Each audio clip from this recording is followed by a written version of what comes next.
Andrew McCART, IFL TV, proudly sponsored by Everlast. I'm here with the man himself, the king of Leeds. I'm in Leeds, Josh Warrington, and Lee, and yep, I got him. He done his little jiggy. Josh, what's happening, my man? We're in Leeds. What a great show it is. Yeah, brilliant show. A lot of local prospects on. Some making a debut, some fighting for titles like Jack Bateson's headlining the show. And it's brilliant to see. Brilliant show tonight. It's a show tomorrow as well. So Leeds boxing is very healthy at this moment in time. Talking about Leeds boxing, let's go straight to you, man. We saw the Lara fight, we saw the draw and stuff like that. It's the frustration of wanting to redeem yourself and not having the opportunity to do it. So when can we see you next? Have you got a fight date? Are you in training? Are you in camp? What's going on with you?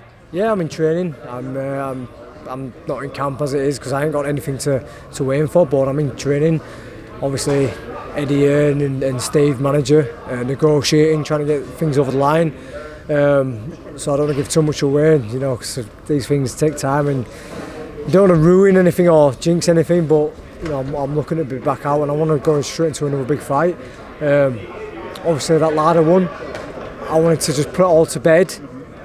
I mean, since the fight, I've seen some absolute bollocks. I intentionally noted him, which a bit frustrating, really. A bit frustrating. I mean, when you listen to them kind of remarks, when someone's handed you your first loss and you've got a chance to redeem yourself and you're in front of 20,000 in your own, why the fuck would you want to intentionally stop the fight, you know? I seen the video after, when the zone kind of threw me under the bus a little bit. They put a video out where it shows just him carrying on, but it's him who calls the referee over and after the second round. Now, he got cut in the first fight and he got cut by a punch. He has high protruded cheekbones, so he's susceptible to getting cut. Now, 2 fights that goes forward, it's going to happen. Yeah. It's going to happen. But there's a lot I can take from them first 2 rounds. You know, just for my mentality. You know, there's a couple of times you think to yourself beforehand, fucking hell, have I still got it anymore? What happens if I get caught? It's 20,000 of my own people out there. But after the first round, I'm like thinking to myself, how the fuck did I lose to this guy in the first fight? You know, I was pretty confident that by the time we get to midway, I'd put my foot on the gas and I'd close the show. And if he wanted to get on again, I'd put a lot of money on me stopping him. I really would. And after that first round, I thought to myself, there's fucking levels to this. This is why I was a world champion. Because I'm not a bad fighter and I can get through fucking fighters like this. And I think a lot of people have just presumed that I'm done and I've lost my chin and this and another, but nah, I felt good. It's just a shame that, you know, that how the fight, you know, ended up, and it was frustrating more than anything for those who'd been there. I mean, bloody hell, come off a loss. That were me coming off a loss, and 20,000 turned out to support me. It was absolutely phenomenal to walk out to that, and no, I was frustrated I couldn't give them that's all they wanted to see, but we just wait. Like I said, you are a good fighter and you do want the big fights and stuff like that. So, coming off big fights like the Lee Selby fight and then the Carl Frampton fight, Kid Galahad fight, big arenas, big atmospheres and stuff like that. When you look at what's next for you, and then can we expect a big name, a top 5 maybe? Can we expect a guy in that range for you? That's what I want. I've had a slip up. And that's it. No, we're ranked world number 1 for 2 years. You know, and when I won the world title against Selby, the main men in the division were Carl Frampton, Kid Galahad, Leo Santa Cruz, Guy Russell and Oscar Valdez. Oscar Valdez is since moved up. I beat Kid Galahad, I beat Frampton, but Santa Cruz and Guy Russell are still kicking about. Obviously now there's Emmanuel Navarrete, so there's all these guys out there, there's opportunity. Now they may see me as a bit of a weaker link, but I'm here. Let's get these fights made. Guy Russell hasn't boxed in 15 months. Les Santa Cruz got knocked out against Javante Davis, but he still managed to keep hold of that WBA Super. You know, that's a fight that I've been wanting for 3-4 years. So, you know, why can't I make them fights happen? And happily walk into one of them fights, and you know, I'm confident winning as well. And I'm back there. You know, I've had a little slip up, and like I say, if I'd have got the decision over the line on my last one against Lada, it's crazy because I've been fucking dropped like down to 7 and 8 in world rankings, but he's the only man who beat me, so surely he should be number 1, because I'd beat, like I say, Barry and everyone else who were below me, so surely he should be number 1 and I should be fucking just underneath. But get me a big fight. Let me a big fight. I'll show them I'm fucking still here, and that's it, mate. Back to the top. Back to the top. Talking about Gid Galahad, then he's fighting Kiko Martinez for your old belt and stuff like that. Your thoughts on that fight? I mean, a good fight for Kiko for his first defence. For Gid Galahad for his first defence. Yeah, very good fight. It's one of them where Kid can really look good doing it. He could really look good, in his first defence. I think the style's suited for him. We all know what Kiko brings. He's tough. He just comes forward. He applies a lot of pressure. Short squat. But I think that's where Galahad will show off his movement, his reflexes. He'll probably change over.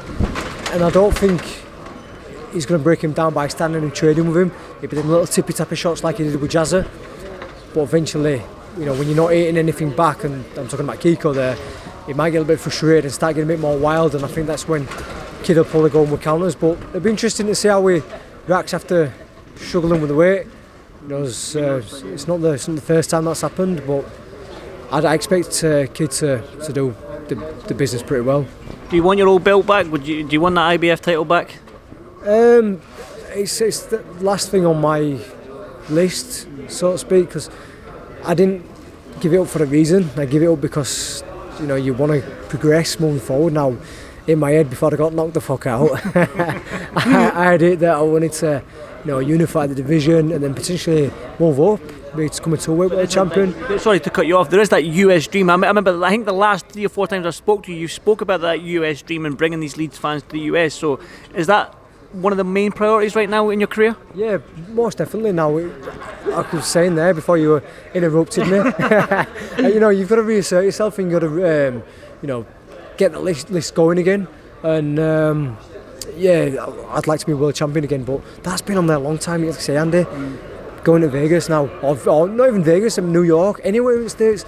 Now a lot of people say, why are you so fucking obsessed with it? Well, I've done everything over here that I wanted to do, that I could ever dream of. I've boxed in Leeds Arena 10 times, headline my home show, my home city. I've done Ellen Road, I've done Edinley, I've done Manchester, the biggest arena in England. And I fight a year with Carlframpton there, so everything's been done over here that I want to do. Now, when I grew up watching likes of Ricky Hatton and Joe Calzaghe, Lennox Lewis, Prince Nazim over in the States, it was the thing to do. Now you dream and think, I'd love to do that, but I won't be good enough. But now I'm in a position to do so. And I've got a lot of fucking crazy Leeds fellas who'd want to come with me as well. So let's make these memories. And it'd be nice to have on the CV, nice to have them tick off the bucket list. So, like you say, I've been asking for a long time, and I'm just hoping that it'll come through. There's a story in Vegas, and I know it's true, that the lobby bar in the MGM when Ricky Hatton took 15,000 fans over for the Mayweather fight, that the lobby bar in the MGM ran out of alcohol. Can the Leeds fans do that? Oh man, they can they can certainly drink sell out at bars and stuff. I think the Ellen Road show the idea, in three of the stands, the bars are completely sold out now. They do well because I know they're big drinkers over in the States, and I think Ricky had a fair bit of numbers, but in what we don't have in numbers, we'll certainly make up in drinking ability. Yeah. So I think they'll push it pretty close, mate. That's for sure. Definitely. Just get your thoughts on Lee Wood and McConnell, because right now the featherweight division is hot, and it's especially at world level domestically. Domestically it's good, but at world level, yourself, Galahad, Jazza Dickens is up there still. Let's be honest. We've got McConnell and Lee Wood fighting and stuff like that as well. So Lee Wood, McConnell, your thoughts and the winner. Would you like that? Would you like to face the winner of that fight, McConnell and Lee Wood? Again, we'll see what happens. That's still a fight out there, Again, no disrespect, but I thought I'd moved past these boys like 2 years ago when I'd fucking beaten everyone over here, and I thought like they're just bigger challenges, just for my own self to be fighting in the States, in somebody in the States backyard, so that I can show that I fucking don't have to just do it in Leeds, I can do it over there. But yeah, it's going to be an exciting fight. I think it's how both fighters approach it, because Lee Wood used to use his footwork, and now he's settled down, he's using his punch power a lot more, and we've seen Mick, a great mover, but get sucked into a fight. So I feel that if Mick gets drawn into that fight, then Lee Wood will be far too strong for him. But then he has got the skills, so I think it'll be a close fight at times. I think it'll be quite edgy, I think it'll be quite technical, but at this moment in time, I'm edging for Lee. Edging for Lee. Yeah. Like I said to you right now, domestically, it's hot, this featherweight division, but you do have them dreams for the US. So, have you had a conversation with Eddie Hearn? Have you had that word where you've said, listen, Eddie, I'm done with these guys in the UK, albeit they are world champions, they are good fighters, and like you said, you've sold out Ellen Road, Manchester Arena. Have you spoke to Eddie Hearn and said to him, get me to the States? Yeah, I've been a diva. I've been a diva. I mean, I think it's quicker to reply when you've got a show coming up. But you know, he's a busy man, he's a businessman. But he knows what I want. He knows what I want, and in a way, I'm making it pretty difficult for him because I'm keeping my options pretty slim. But I said that when I signed with him, when he knew I was out of contract and he put offer on the table.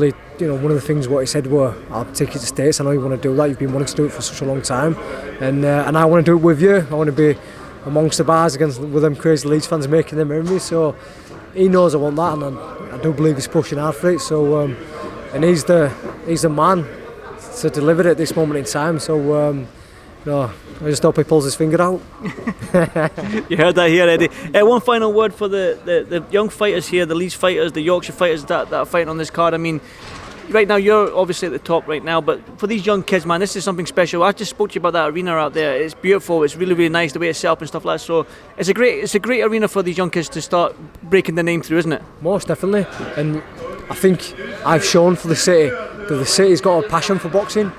They've got an interest for boxing, the turnout. I mean, like I say, every time I've boxed at the arena, there's been a big crowd. Every time I boxed at Ellen Road, at Edinley, been a big crowd. So the turnout in the numbers, Leeds loves its boxing, but it's just never had anybody to follow. Now, when I look at some of these young lads here, Harry Fryer, I remember him when he was a young amateur, where I remember turning up to one of his shows when he was like Babby, and now he's fighting on I think his third or fourth professional fight.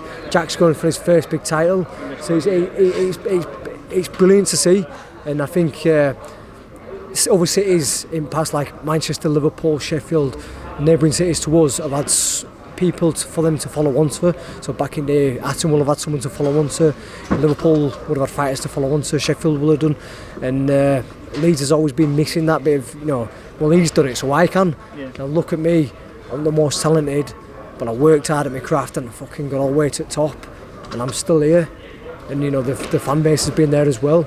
It's an example that, fucking hell, Josh can do it, we can do it as well. And listen, I'm buzzing because when I'm fucking as fat as my dad and retired, I want to be getting pissed ringside watching them getting excited like my followers do. So it's absolutely buzzing to see, and it's healthy at the moment in Leeds boxing. Definitely, I totally agree with you, man. It's like just coming down here today was I didn't even know I was coming down. I'm glad I did because that is a great venue, some great fighters. Josh, thank you so much for doing this for IFL TV, and I'll speak to you soon. Thank you very much, mate. Cheers, brother. Thank you.